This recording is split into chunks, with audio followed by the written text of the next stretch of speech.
And welcome back to our podcast, Our Community. I'm your host, local real estate agent, entrepreneur, Alfredo Diamond. I'm sitting here on this rainy day. It has been raining the entire day, and just hoping to shed some light, hint, with today's guest, Justin Burkhardt, Warm Glow Candle Co. Welcome, Justin. Thanks for having me. This is Diamond Class Care here. Hey, I love it. Hey, thanks for being here, man. I really appreciate you being so flexible. Yeah. So I'm excited about this, and you brought a couple of different things today, and we'll talk about one here. But this one here, what have you brought here for Kevin today?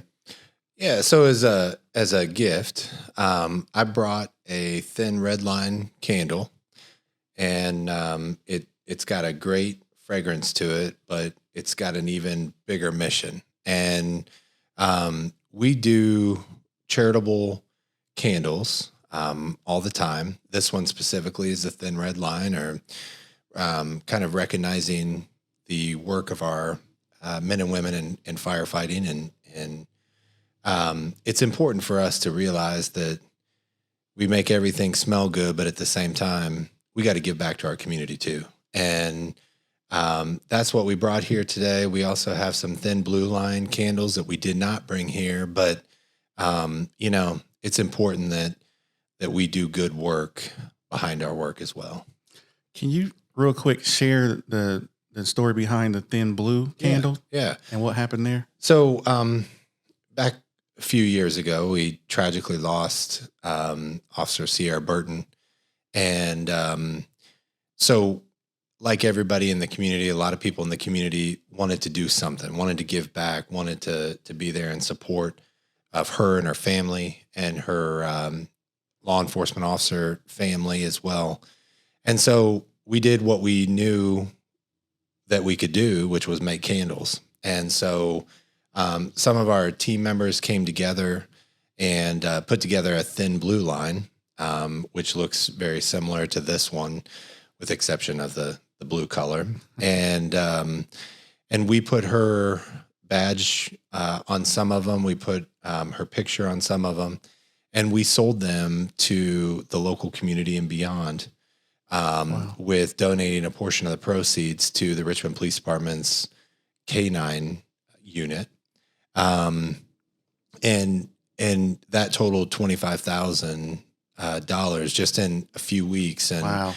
we were very humbled by that. And even just so grateful to be able to participate alongside the community in that. And, tragically we lost her. But it did feel like we were contributing and being a part of that journey of grief.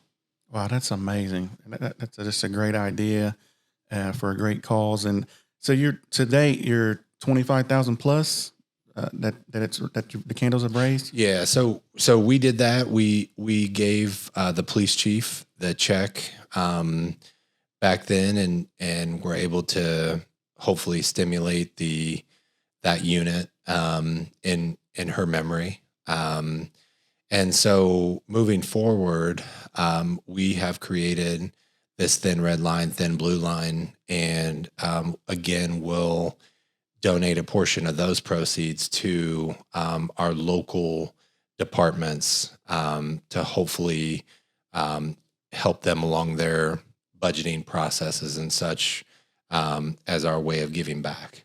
Wow, that's a great example and great work you're doing within our community, and great to have you and your business here. So let's get to know you a little bit. So tell me where you're from and where you went to school. And so I was born and raised here in Richmond, and Baxter School, Dennis Middle School, Richmond High School, and then went to graduated from Miami University. And my wife, girlfriend at the time, now wife, also from Richmond as well, Miami University as well. And we lived in Cincinnati for a few years after we graduated college, and always had this calling of wanting to come back and to be a part of the community that helped raise us. And I've had stops at Warnley, at Boys and Girls Club, Reed Health, and Primex. and really to a lot of that time has been spent in fundraising. Okay. I really felt called to be a part of that. And then wanted to see what manufacturing was like and the good group of people there at Primax. And, I had a long-standing relationship with Jackie Carberry, the founder of Warm Glow. Mm-hmm. And she reached out to me and wanted to gauge my interest in being a part of the company and maybe a transition opportunity. And so, my wife and I are so grateful to have that opportunity, and do not take that lightly, and we'll continue the good works of Warm Glow, and hopefully be able to expand and make it even bigger than what it is today. You just don't get those kind of calls every day. I mean, you've inspired someone or left a lasting impression on someone to get a call like that. That was pretty cool. And she's an interesting and a very good person, and it really was very meaningful for me. And I hope that someday, just like she empowered me, that I can do that with someone else. And also be able to use this opportunity to mentor others as well. Wow. Justin, can you share what initially inspired you? I know you got the call, but what inspired you to take that leap to enter the candle making business? And what are some of your biggest challenges you faced early on?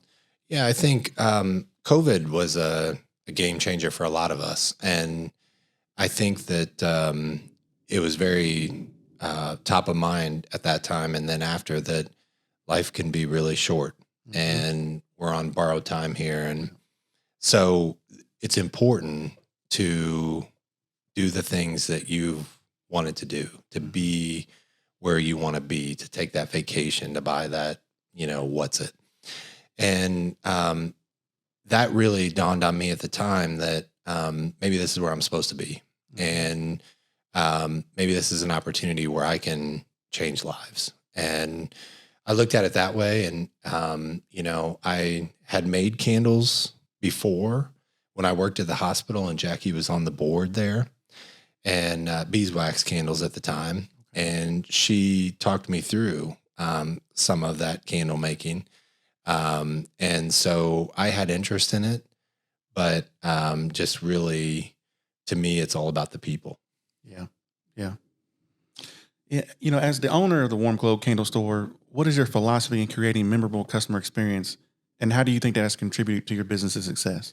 Well, I think that it's pretty simple. I mean, we're in business for our customers and for that experience. And I love a good leadership book, just like anybody else. And a lot of books have inspired me over time. I really enjoy reading about the Savannah Bananas baseball team and how they've taken an old sport in a town that baseball never survived, and they made it fun.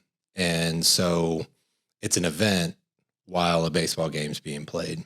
And, I think that you can have that mentality of, like in your case, you just sell this house, or you can have the mentality of, I'm making this family's dreams come true.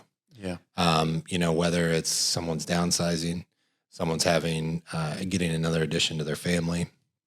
But you are the gatekeeper to that experience. And I feel like we have an opportunity every day to change lives of people that come into our store that maybe are looking for a remembrance gift. And we can share that experience with them and be able to send them on their way better than when they came in the door. That's really what it's about. It's about people and about relationships. And, we can take care of the manufacturing and the product, but we have to make sure that we put our customers, our people first. Is there any example or story that you can share briefly that illustrates that comes to mind? Yeah, I think we have seen many travelers coming off the interstate, being there right off of exit 145. And they're traveling for different reasons, whether it's work, whether it's, they're coming back for a funeral. I think that that almost plays out daily for us, that we can be that pick me up, or we can be that really neat stop along the way. I think it also plays out too. We all have our cross to bear. We all travel this thing together. And I think that just because of a position we're in, or a different profession that we're in, doesn't mean that we all don't have sorrow. And I think, just any time spent picking someone up and helping someone along their journey is important for me, and something that we talk about as a staff every day too. You're also a city councilman. What district are you with city council? I'm actually in the at-large seat. Okay. Yeah. Okay. So, given your role your dual role as a business owner and city councilman, how do you balance the responsibilities and ensure that both roles benefit the Richmond community? Yeah, balance is key, and I don't think you ever really get it down perfectly. But when Bob Beaver here in Richmond approached me about being a part of city council, I couldn't even fathom the idea to be in politics. But then it really dawned on me too that it's not really about politics as much as it is about Richmond. And I can't tell you how many times I told people that there's an R behind my name that stands for Richmond. And because, you've got to strip the parties aside, and you have to make decisions for, in my case, the community that helped raise me. And so it's a balancing act, and both are equally important. I'm forever grateful that the citizens of Richmond elected me. And I take it personally to make sure that we're making the very best decisions we can for the next generation and the generation after that. Richmond's such an important place, and we have so many great resources here, and even more great people. And I feel like every decision is an important decision. And, city council is just another opportunity to help change lives.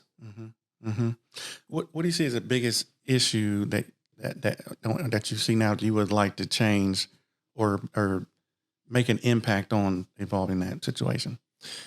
Well, I think, it all starts with people, and whether that's finding good work for people, finding food for people, being able to find housing for people. Yeah.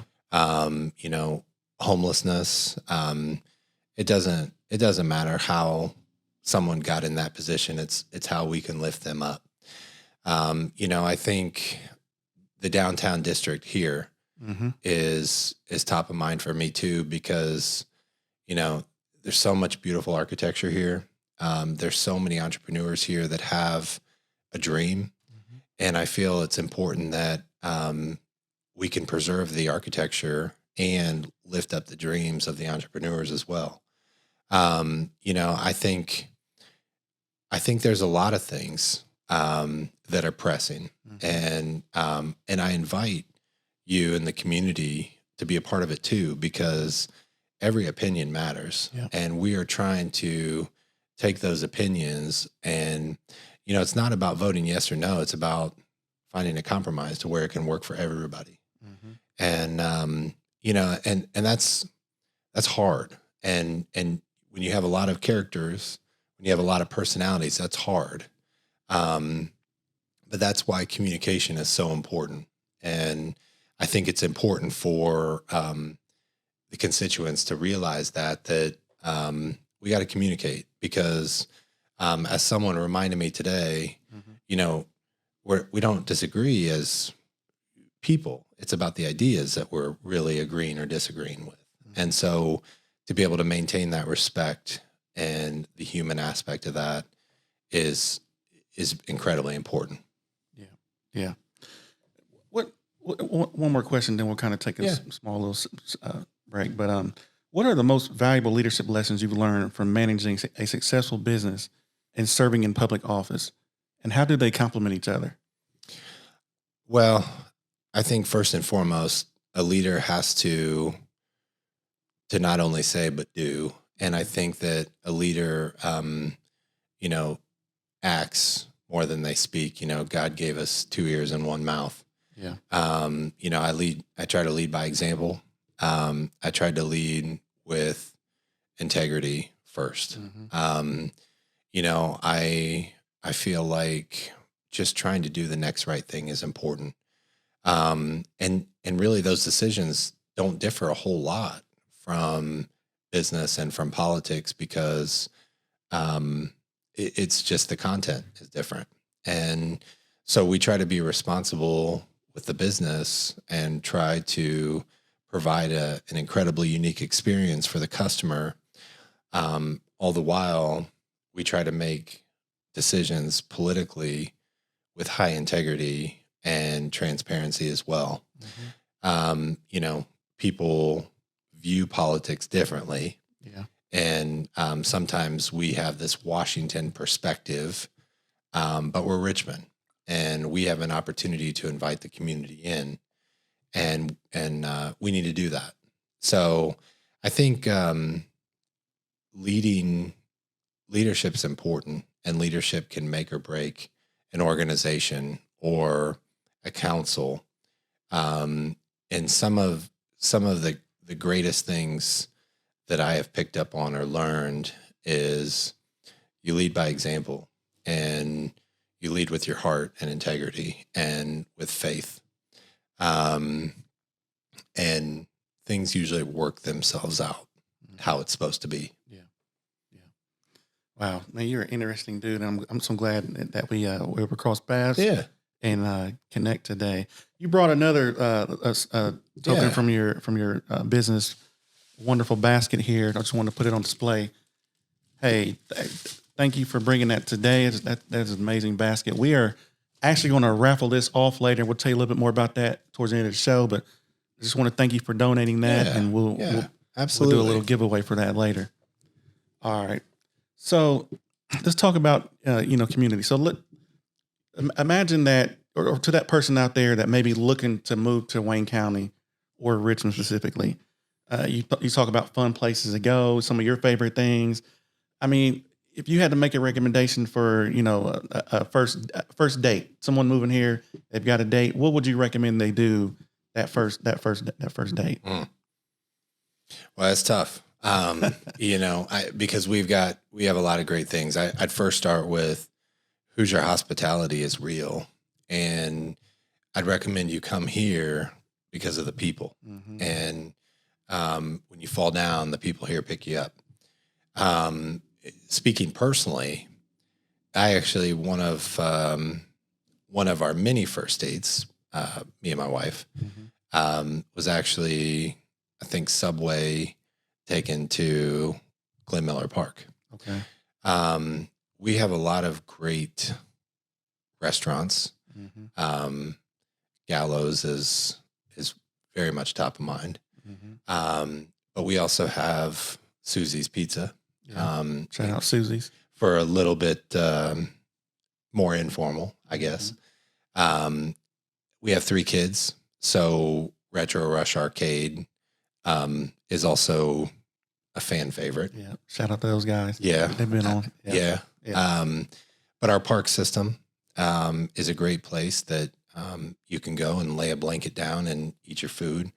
But from the entrepreneur perspective, we have a lot of great restaurants, eateries, bars, and not a negative connotation, but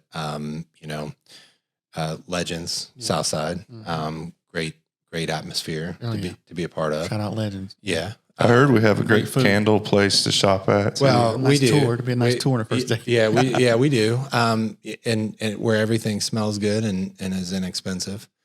Not always, but great country club. Multiple country clubs.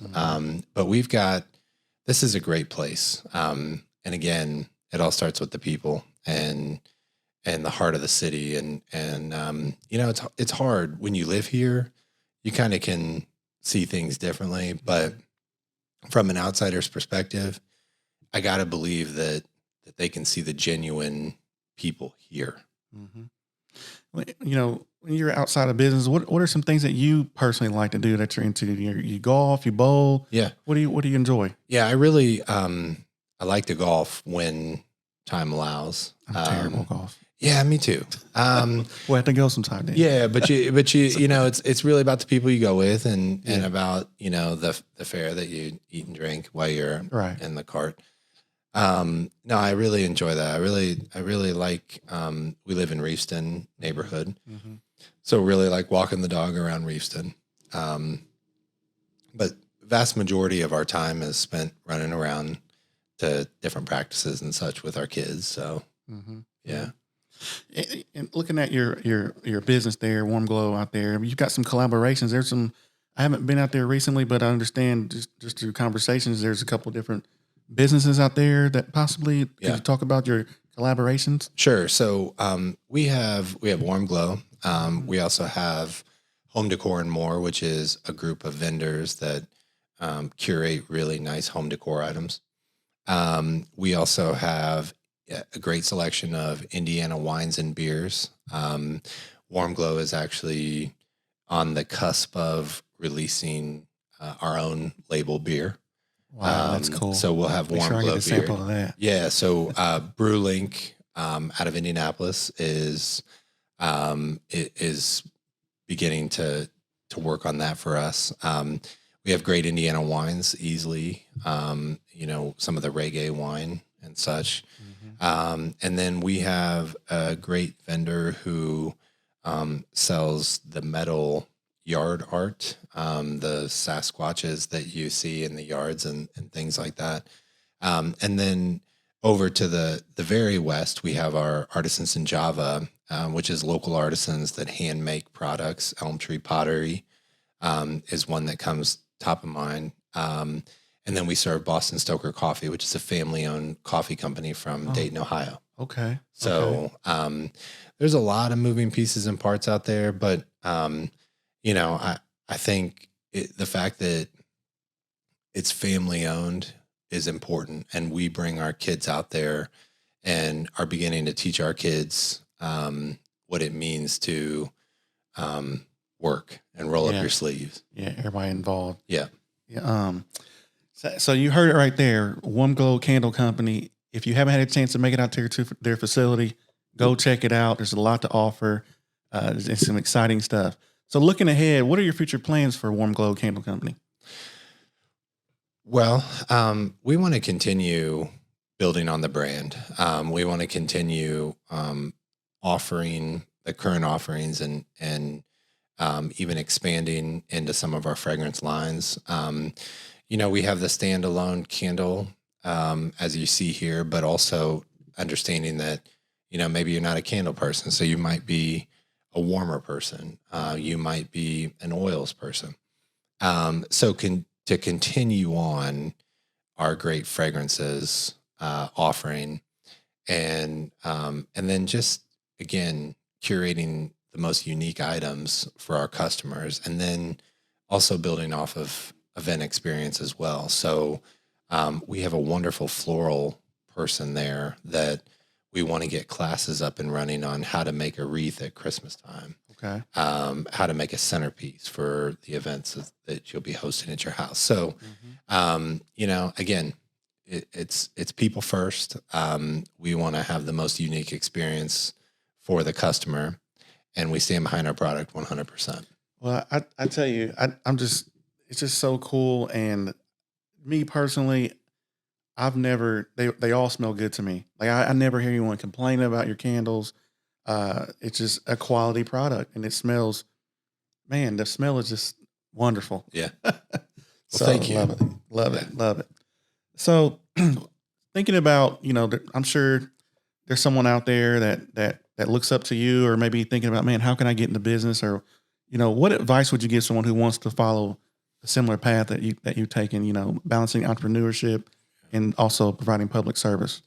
Yeah, I think again, I think you have to surround yourself with really good people, people that have your interest at heart, people that it's impossible to know everything, and so when you can pull in a numbers person, when you can pull in a manufacturing person, it's important that you surround yourself with knowledge experts and people that are just good people.